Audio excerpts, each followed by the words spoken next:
नमस्ते। आज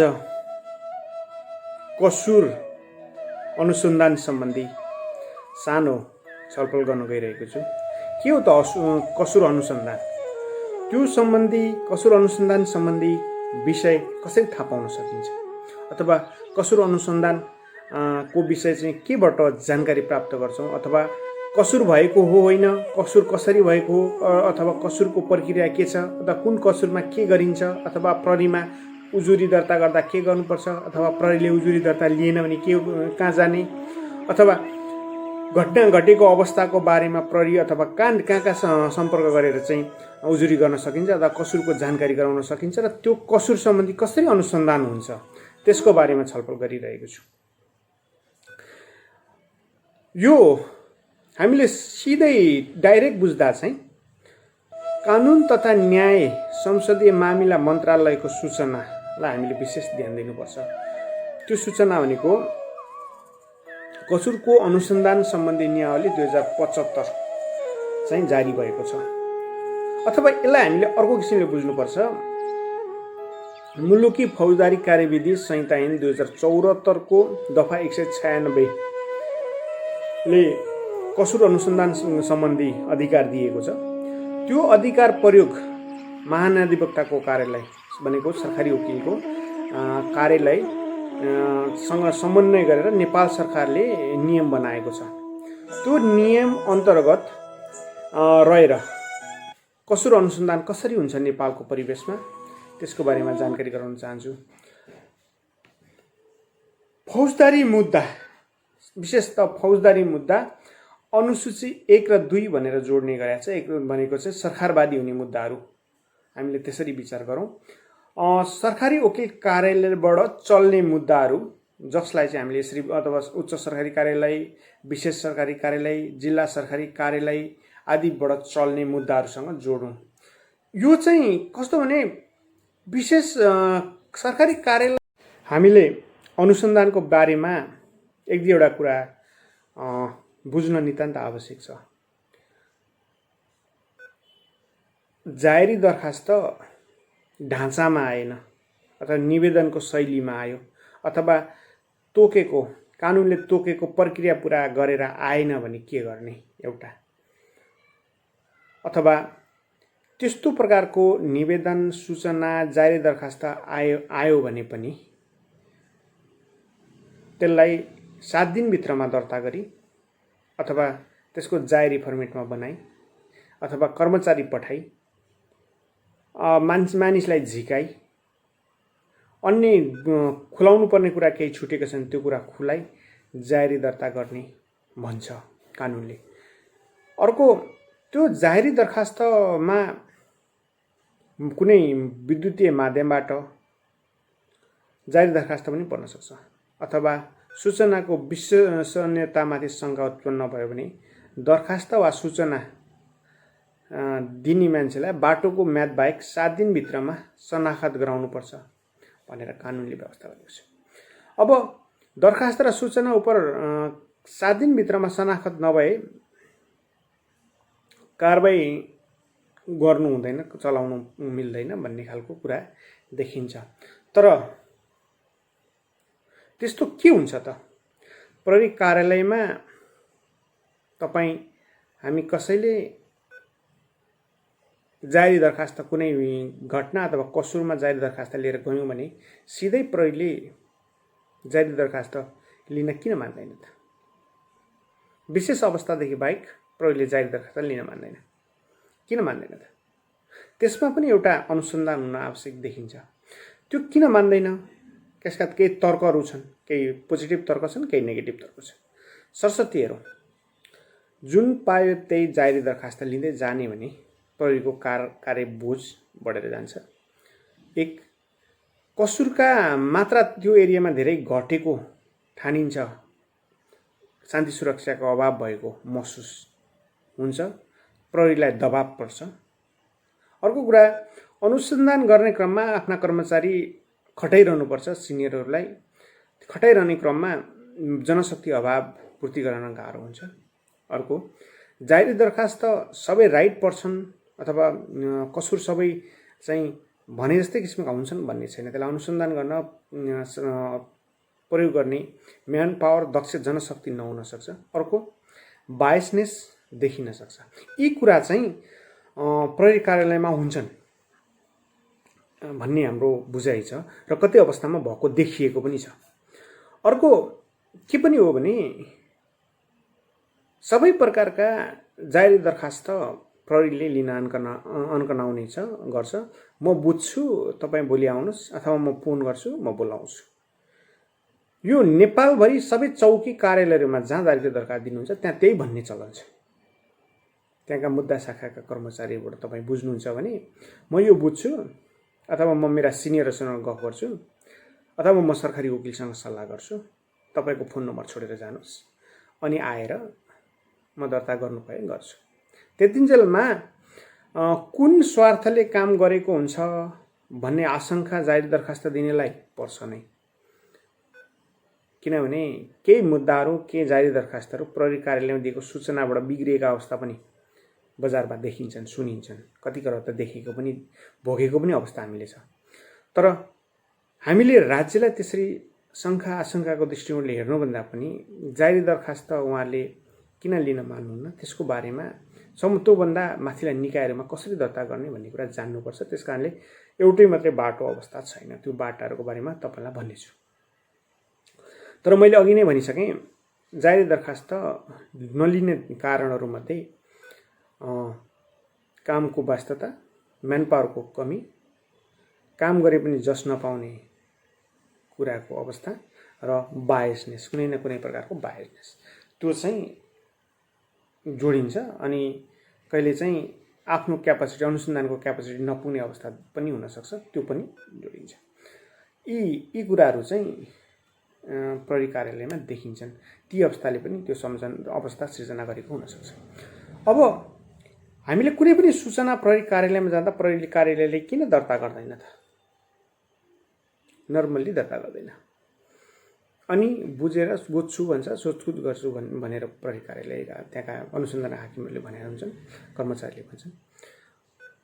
हो, त्यसपछि उहाँहरूले सल्लाह गर्ने अथवा यसलाई हामीले पोजिटिभ रिजल्ट निकाल्न सक्छौँ सक्दैनौँ भने अनुसन्धान गर्ने क्रम उहाँहरूको हुन सक्ला। तर जारी दरखास्त अथवा सूचना लिएर गइसकेपछि कम्तीमा मैले सूचना, यो तपाईँले यो सूचना भयो भएन, अनुसन्धान गर्न मिल्छ मिल्दैन त्यो भोलिको कुरा हो। तर सूचना दरखास्त दिने मान्छेलाई तिम्रो यति नम्बरमा दर्ता भएको छ अथवा दर्ता यहाँ छ भनेर सूचना दिनु चाहिँ प्रहरीको कर्तव्य हो। त्यो प्रहरीले त्यो कर्तव्य कति ठाउँ पुरा गरेको अवस्था छैन, देखिँदैन। हामी कानुन व्यवसाय समेत इभन जाँदा पनि प्रहरीले त्यो दर्ता चाहिँ म हजुरलाई कल गर्छु भन्ने गर्छ। यो पहिलो फन्डामेन्टल राइट्सको पहिलो अधिकार सूचनाको दर्ता गर्ने अथवा सूचना दिने, सूचना दिएको जानकारीको दर्ता रेकर्ड लिने कुरा चाहिँ पहिलो फन्डामेन्टल राइट्स हो। त्यो पहिलो फन्डामेन्टलको पहिलो बेस नै कसुरसँग जोडिदिएको अवस्थामा प्रहरीले त्यसलाई भाइलेसन गरेको जस्तो देखिन्छ। कति अवस्थामा हुँदैन यो, तर धेरै जसो अवस्थामा यो अवस्था देखिन्छ। यो सरातर जनताप्रति गरेको अन्याय जस्तो महसुस हुन्छ जनतालाई। यो ठिक होइन भन्ने नै हो। तर प्रहरीले त्यसै गर्छ, किन गर्छ? अथवा त्यसो गर्यो भने के गर्ने, त्यसको बारेमा मैले तपाईँलाई सरसर्ती गर्छु। जारी दरखास्त लिइसकेपछि सबभन्दा पहिले त्यसलाई दर्ता गर्ने प्रक्रियामा लैजानुहोस्। दर्ता गर्ने प्रक्रिया हुँदाखेरि उहाँले पढ्नुहुन्छ, त्यसलाई हेर्नुहुन्छ, त्यहाँ केही कमी कमजोरी छ भने इङ्कित गर्नुहुन्छ, तर्मट गर्नुपर्ने भए हुन्छ। तर कुनै पनि प्रकारको सूचना जारी दरखास्त लियो भने प्रहरीले दर्ता गर्नै पर्छ। प्रहरीको पहिलो ड्युटी त्यो हो। भोलि मुद्दा नचल्ने भए, अनुसन्धान गर्दा नचल्ने भए चल्दैन भन्नुपर्छ। अथवा गलत रहेछ भने त्यो गलत सूचना दिने, उजुरी दिनेलाई कारबाही गर्ने पनि त ठाउँ छ। तर त्यसो गर्ने क्रममा उहाँहरूसँग टाइम नपुग्ने, म्यानपावर नपुग्ने, बायसनेस हुने कुराको चाँजो चाहिँ जोडिन्छ। तर त्यसो भन्दैमा हाम्रो पनि त एउटा सिभिल सोसाइटीको पनि अथवा सिभिल जनताको पनि जिम्मेवारी हुनसक्छ। त्यो चाहिँ कसुरको जाहेरी प्रहरी कार्यालयले गरेन भने त्योभन्दा माथिल्लो निकायको प्रहरी कार्यालयमा दायरी दरखास्त दिन पाइन्छ। त्यो पनि त्यहाँ पनि भएन भने सरकारी वकिल कार्यालयमै कसुरको जाहेरी दरखास्त सूचना सहितको उजुरी दर्ता गर्न पाइन्छ। छुट्टै उजुरी अभिलेख राखी उजुरीकर्ताको दर्ताको निस्सा समेत सरकारी वकिल कार्यालयले दिनुपर्छ, दिन्छ। अथवा त्यति गर्दा पनि भएन भने एउटा त्यो बाटो छ। अर्को बाटो प्रमुख जिल्ला अधिकारी समक्ष उजुरी दिन पनि सकिन्छ।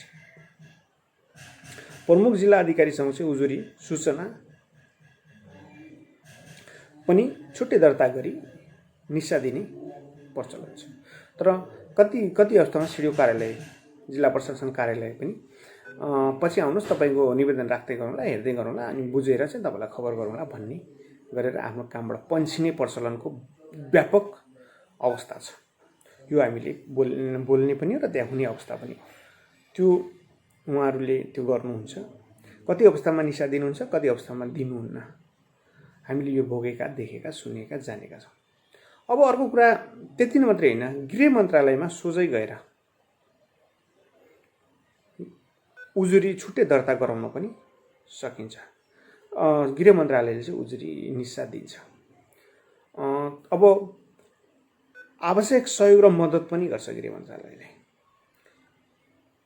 अथवा कहाँ जाने, कोसँग सहयोग माग्ने समेत गृह मन्त्रालय सूचित गरिदिन्छ। घटनाको स्थल बारेमा प्रहरीलाई तीबाट आदेश समेत गराउन सक्ने अवस्था रहन्छ। अब पक्राउ उजुरी दिइसकेपछि तत्काल पक्राउ गर्ने अवस्था छ भने, जरुरी पक्राउ गर्ने अवस्था छ भने, प्रमाणको विषय दसीको मालसामान कुनै प्रमाण विषयवस्तु कब्जामा लिनुपर्ने अवस्था तुरन्त छ भने एउटा अनुसूची भन्ने हुन्छ, अनुसूचीको एउटा फारम हुन्छ। त्यो फारम चाहिँ 13 नम्बर भनिन्छ, त्यो अनुसार उसले गर्छ। अनि प्रहरी कार्यालयले सूचना अनुसन्धान अधिकारी तोक्ने र त्यसलाई चाहिँ अनुसन्धान अधिकारीलाई एउटा निश्चित फर्मेटहरू दिइन्छ, त्यसलाई अनुसूची 2 भनिन्छ। त्यो फर्मेट अनुसार चाहिँ आवश्यकता अनुसार सहयोगी प्रहरी समेत दिई खटाइन्छ। अब त्यस पछाडि अनुसन्धान गर्ने क्रममा खान तलासी मुजुलका भनिन्छ, यो दफा 9, 18 को उपदफा 1 ले व्यवस्था गर्छ, अथवा 18 को उपदफा 3 बमोजिम संहिताको अनुसूची 13 को जुन फर्मेट एउटा प्रहरीले पाएको हुन्छ, त्यो फर्मेटको बारेमा म तल भन्छु। त्यो अनुसार चाहिँ प्रहरीले हुन्छ। अब पक्राउ पूर्जी जारी गर्छ, अनुमति, पक्राउ पूर्जीको अनुमति लिएर पक्राउ पूर्जी जारी हुन्छ, त्यसलाई चाहिँ दफा 9 ले गाइड गर्छ। त्यो अनुसूची अघि मैले भनेको 3, त्यसको बमोजिम ढाँचा हुन्छ, त्यो एउटा ढाँचा हुन्छ, प्रहरीसँग आफ्नो ढाँचा हुन्छ, प्रहरीले त्यो ढाँचामा सबै कुरा गर्छ। अनि प्रहरी कार्यालयमा त्यो सम्पूर्ण काम गरेको, अनुसन्धान गरिसकेको सम्पूर्ण कामको प्रहरी कार्यालयमा बुझाउने, अनुसन्धान अधिकारीले बुझाउने हुन्छ। त्यो समयमा कसुर गर्ने व्यक्तिलाई भाग्न, उम्किन र कार्यालय नदिकन कार्यालय बुझाउने क्रममा कसुर गर्दा बखत उपस्थित भएको, कसुर भएको देख्ने व्यक्तिले अन्य व्यक्तिको आवश्यक सहयोग लिन सक्ने अवस्था पनि गरेको हुन्छ।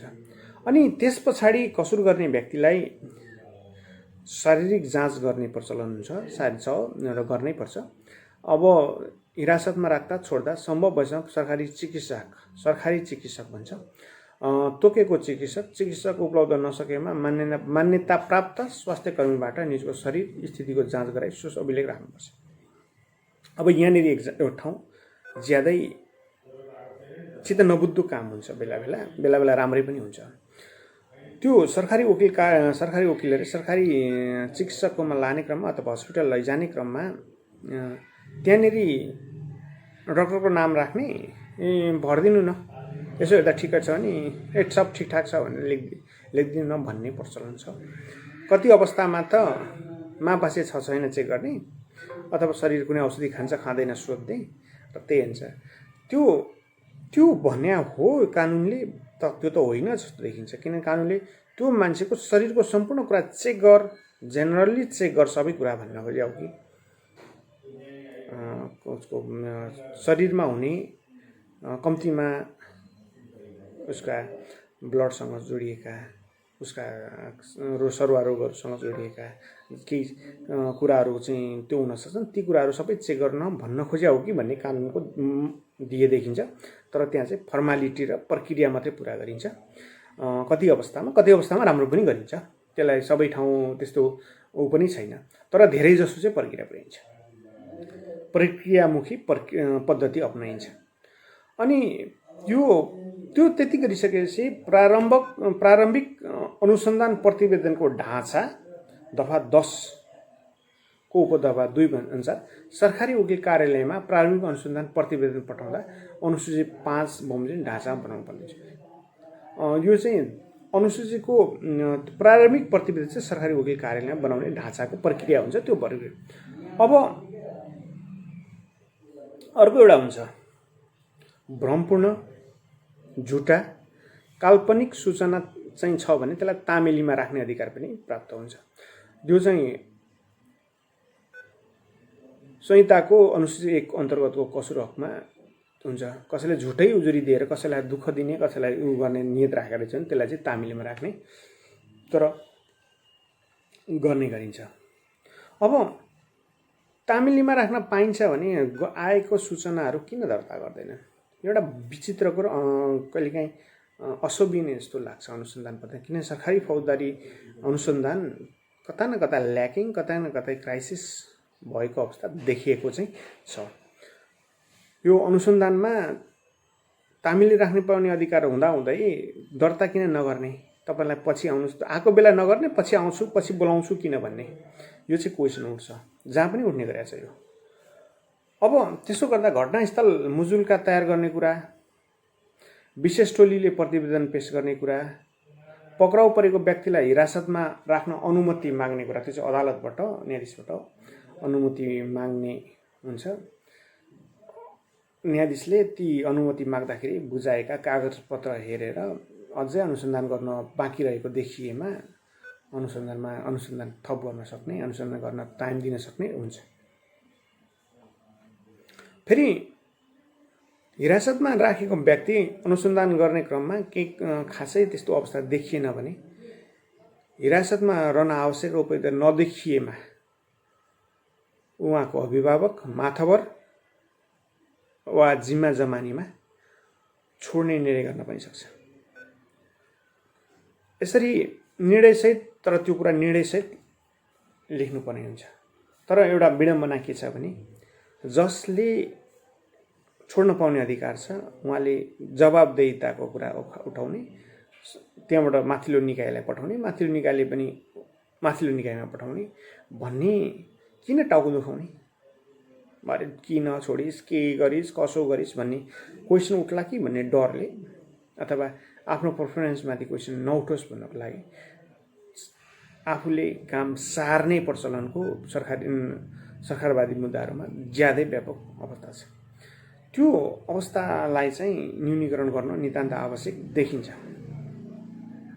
अब कहिलेकाहीँ धरोटी, जमानत, हाजिर जमानी वा तारिकमा छोड्दाको प्रक्रिया पुऱ्याएको चाहिँ गरेको हुनुपर्छ।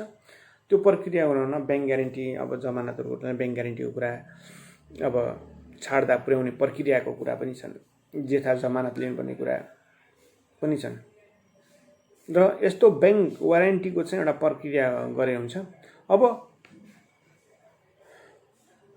अर्को कुरा चाहिँ के भने हामीले हिरासतमा रहेको व्यक्तिसँग धरौटा, जमानत वा ब्याङ्क ग्यारेन्टी रकम तोक्नुपर्छ भनेर चाहिँ फौजदारी कसुरमा त्यो अनुसन्धानको क्रममा भन्ने कुरा चाहिँ सरस्वती भन्छु।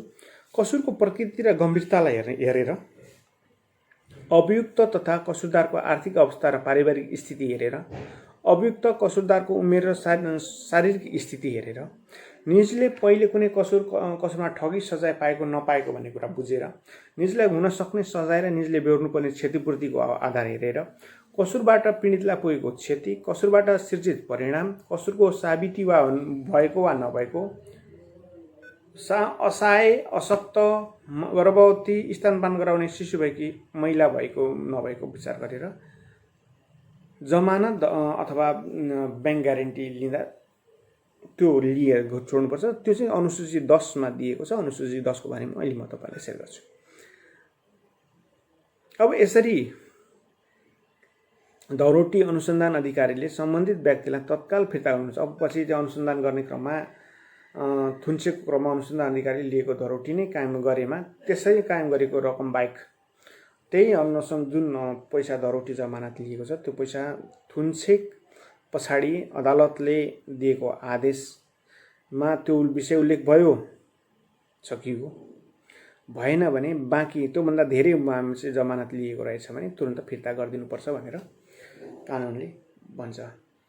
तर काबु बाहिरको परिस्थिति आयो, मुद्दा दायर गर्ने हदम्यादभित्रै एकैपटक बढीमा 2 पटकसम्म कारण जनाई निवेदन दिएमा त्यस्तो बेहोरा मनासिब देखिएमा पटक गरी 15 दिनसम्म उपस्थित नभए पनि निजले राखेको दरोड जमानत ब्याङ्क ग्यारेन्टी बापतको रकम जफत हुने अवस्था चाहिँ हुँदैन। कहिले हुन्छ काबुभन्दा बाहिरको परिस्थिति पर्न सक्छ। त्यस्तो भएछ 2 पटक निवेदन दिएर 15 दिन नकट्ने हुने त्यस्तो पैसा चाहिँ उचित गर्न पाइँदैन। अनि अर्को कुरा, थुनामा राखिएको व्यक्तिलाई यस नियम बमोजिम नगद ग्यारेन्टी जमानत लिए कसैको जिम्मा जमानी छाडी अनुसन्धान अधिकारीले तारिखमा राखी आवश्यक भएको अवस्थामा उल्लेखित उपस्थित हुने अनुसन्धान गर्न सक्ने अवस्था छ। तर त्यस्तो गर्नुहुन्छ कि गर्नुहुन्न, यो त्यस्तो गर्ने अवस्था रहन्छ कि रहँदैन, गर्नु भएको छ कि छैन, बिरलै छ होला, मैले चाहिँ सुनेर बुझेको छैन, देखेको छैन। अब कति अवस्थामा चाहिँ भिडियो कन्फरेन्स पनि गर्ने गरेको छ, त्यो चाहिँ अर्को बाटो हो। त्यो चाहिँ दफा 184लाई टेकेर पेन ड्राइभ सिडी जस्तो विधिमा रेकर्ड गराइराख्ने कुरा पनि छ। अब अर्को चाहिँ हामीले कारबाहीको क्रममा अनुसन्धानको क्रममा सब परीक्षण गर्न लाग्ने खर्च दिनुपर्ने भन्छ। दफा 20लाई जोड्छ। सब परीक्षणका लागि सब उठाउँदा सम्बन्धित प्रहरी कर्मचारी र प्रहरी कार्यालयको सबको शारीरिक अवस्था, घटनास्थलको सब परीक्षण गरिने स्थानको दूरी आदिको विचार गरी सब बोक्न लाग्ने मनासिब माफीको रकम सब परीक्षण बापत कुनै दस्तुर लाग्ने रहेछ भने सो रकम समेत त्यस्तो सब लिई जाने प्रहरी कर्मचारीलाई पेशकी स्वरूप दिई पठाउनुपर्छ भनेर चाहिँ त्यस्तो प्रहरीले पेशकी स्वरूप लिन पाउने र पेशकी स्वरूप दिन पाउने अवस्था त्यहाँको खर्च घटाएर बाँकी फिर्ता गर्नुपर्छ भन्ने छ। तर अर्को एउटा भौतिक प्रमाण परीक्षण, यो चाहिँ ज्यादै गम्भीर छ। यो चाहिँ प्रहरीको अनुसन्धानमा व्यापक चाहिँ सोच्नुपर्छ। शरीर जाँच गर्ने चिकित्सा र प्रयोगशाला न्याय बमोजिमको ढाँचामा हुन्छ भन्छ। त्यो अवस्थामा चाहिँ यौनजन्य कसुरमा शारीरिक जाँच गरेको महिलाको भए को कुरा, उमेर जाँच गरेको कुरा, मादक पदार्थ सेवन गरेको कुरा र अनुसन्धान सिलसिलामा वैज्ञानिक डिएनए परीक्षणबाट कसुरको महत्त्वपूर्ण प्रमाण उपलब्ध गर्न सक्ने विश्वास गर्ने मनासिब आधार भएमा अनुसन्धान अधिकारीले त्यस्तो परीक्षण गर्न सम्बन्धित निकायमा पठाउन सक्ने। हामीले मेडिकल अनुसन्धान गर्दाखेरि कुन अनुसन्धानमा पठाएको छ त्यो ज्यादै विचार गर्नुपर्छ। यौनजन्य कसुरमा भए के जाँच गर्ने, कसरी जाँच गर्ने, उमेर उसको एजको निकाल्नु पर्यो भने कस्तो जाँच हुन्छ, महापास अथवा मादक पदार्थ सेवनको जाँच गर्नु पनि कस्तो हुन्छ, यी कुरा पनि हुन्छन्। अब कति अवस्थामा पक्राउ नगरी हिरासतमा नरही अनुसन्धान गर्नुपर्ने हुन्छ, त्यो प्रक्रिया पनि अपनाउनुपर्छ। कति अवस्थामा त्यो प्रक्रिया अपनाएको देखिन्छ, कति अवस्थामा नअपनाएको देखिन्छ।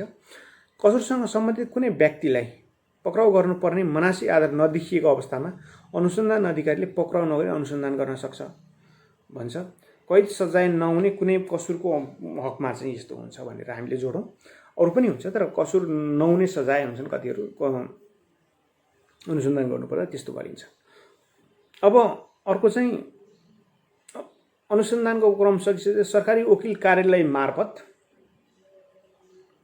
अदालतमा दायर भइसकेको मुद्दासँग सम्बन्धित व्यक्ति पक्राउ भई आफै उपस्थित भएमा प्रहरी कार्यालयमा हाजिर हुन आएमा त्यस्तो व्यक्तिलाई प्रहरीले यथाशीघ्र सरकारी वकिल कार्यालय मार्फत अदालत उपस्थित गराउने प्रचलन छ।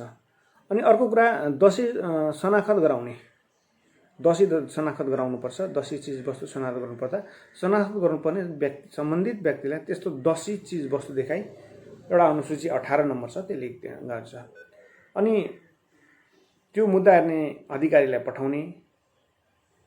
अनि केही नियमहरू पद्धतिहरू छन्, सूत्र भन्छ त्यसलाई, त्यो चाहिँ नियमावलीको 29 नम्बरले बोल्छ।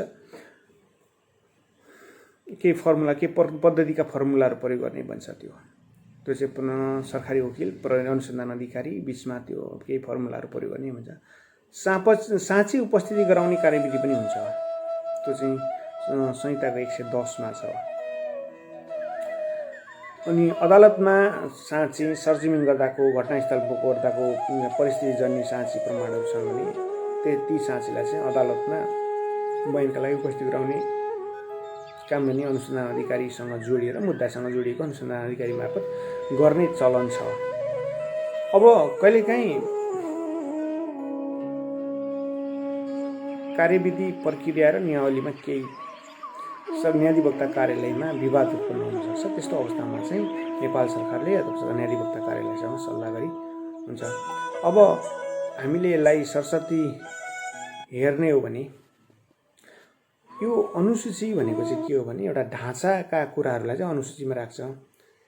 अब जाहेरी दरखास्त सूचना प्राप्त मिति र समयको जानकारी राख्ने, सूचना प्राप्तिको स्रोत र माध्यमको कुरा राख्ने, जाहेरवाला र सूचनाकर्ताको नाम थर आदि राख्ने, अपराधको किसिमको बारेमा लेख्ने, घटनाको मिति समय र स्थान, पीडितको नाम थर वतन उमेर लिङ्ग पेसा, अभियुक्त वा शङ्कास्पद व्यक्तिको नाम थर र हुलिया, घटनाको छोटकरी विवरण, कसुरबाट हुन पुगेको क्षतिको विवरण, भौतिक सबुत प्रमाण, अधिकार भएको कार्यालयको विवरण, सम्बन्धित प्रहरी कार्यालयबाट भएको कारबाही विवरण, जारी दरखास्त सूचनाको दर्ता, प्रमाणको सुरक्षा र संरक्षण, सम्बन्धित कार्यालयमा दिने सूचना, जारी थप कारबाहीको चल्ला छ भने त्यो कुरा, मिति समय समेत उल्लेख गरी, अनि कुन माध्यमबाट पठाएको र त्यही केही कैफियत छ भने त्यो कुरा गरी प्रहरी अधिकृतले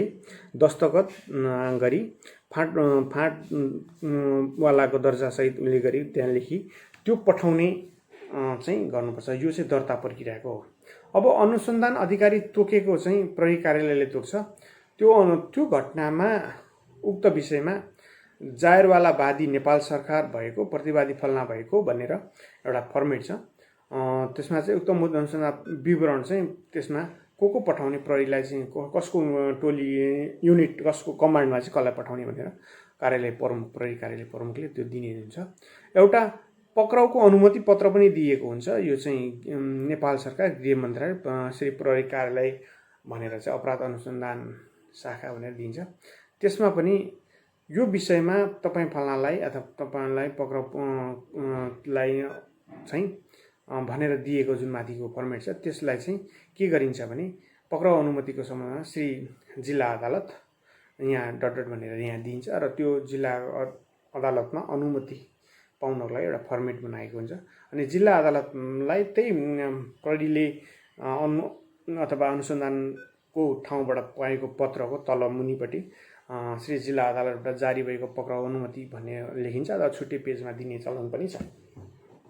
यसमा कार्यालयमा चनमा यतिमा दर्ता भएको उल्लेखित मुद्दा यस कार्यमा मोर अरू अनुसन्धान गर्नुपर्ने भएछ भने चाहिँ अनुसन्धान गर्ने अनुमति मनासिब कारण देखिएमा यस्तो भएमा चाहिँ गर्न पाउने भनेर मुद्दा हेर्ने अधिकारीले सिग्नेचर गरेर दिन सक्छन्। अब त्यस पछाडि अनुसन्धानको पछाडि चाहिँ प्रतिवेदन दिने चलन छ। यो चाहिँ मानिस दाखिल गरेको सम्बन्धमा प्रतिवेदन दिइन्छ। कसुर गर्ने व्यक्ति प्रहरी कार्यालयमा दाखिल गरेको प्रतिवेदन ढाँचा तयार गरेर एउटा ढाँचा तयार हुन्छ।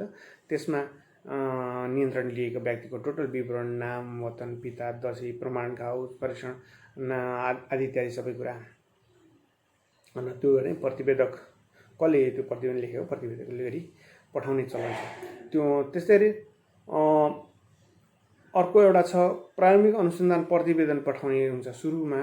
त्यसपछि के भयो दोस्रो तेस्रो गर्दै अनि हामीले सरता घटनास्थलको मुजुल्काको ढाँचा एउटा बनाउने छ। घटनास्थलको 4 किल्ला सहितको विवरण, घटनाको स्थल रेखाङ्कन चित्र, देखे बमोजिमको सही हिसाब गर्ने, रोबरमा बस्नेहरूको नाम धर आदि इत्यादि उल्लेख गरी त्यो बनाइदिने चलन छ।